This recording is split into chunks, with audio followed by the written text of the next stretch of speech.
Dako og tabang sa mga estudyante aron dili na muadto sa laing lugar aron motungha sa kolehiyo ang gitukod nga Malapatan College and Technology sa Barangay Lon Padido, Malapatan, Sarangani Province. Ang maong tulunghaan ang pinakaunang college school sa munisipyo nga kayang moakomodar og kapin 500 ka estudyante nga gigahinan og milyones ka pesos. Sumala sa college director, temporaryo silang magsugod sa klase karong Agosto 2024 sa temporaryong 7 ka classroom nga anaa sa lugar samtang wala pa nahuman ang unang phase sa building. We are actually in the stage of preparing the things that we need to do for the opening of classes, which will be on August 5. And then we are offering 2 programs, initially BS Agribusiness and BS Entrepreneurship. I'm very happy, very proud, and at the same time challenged ako to run this LGU local college. Salamat na ay college sa Malapatan. Basta na ay makasunod sa akong mga apo, di na makakaon sa layo. Daghan man nakaingon. Maayo diri sa Padido. Maayo kay kuana kaning duol na.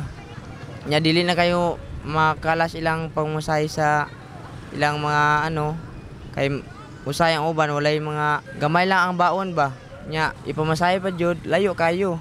Ayo ka na makauli sila duol kay duol naman ang Padido. Lakip sa mga gipresenta sa State of the Municipal Address ni Mayor Salway Sumbo Jr. ang kalambuan sa munisipyo sama sa mga agricultural project, business units ug infrastruktura sa lugar nga nabinipisyuhan sa katawhan. Nasayran nga 654% ang increase sa tourist arrival sa Malapatan sa unang quarter sa tuig 2024 tungod matod pa kini sa mga tourist spot destination sama sa beaches, falls, business shop o ang ilahang firing range nga nahimutang sa barangay poblasyon. Kami nga mag-uuma, okay naman ang among sitwasyon, labi na karon sa among produkto nga saging medyo makatabang gyud sa among kani siya kay twice a week man ang delivery ani.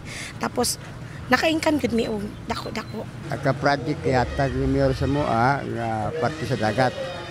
Nausay mga sakayan, makina, ipanghatag ni Mayor sa mua diri sa lugar na diri sa Malapatan. Nagmalinawon sab ang State of the Municipal Address sa nisgotang opisyal pinaagi sa tabang sa kapulisan ug kasundaluhan. Kahibaluan ang pagpresenta sa annual report sa Local Chief Executive nakalatid sa Section 97 sa Republic Act 7160 o Local Government Code of 1991. In the heart of changing lives kini sa Brigada Enemy Mugpon, Brigada News.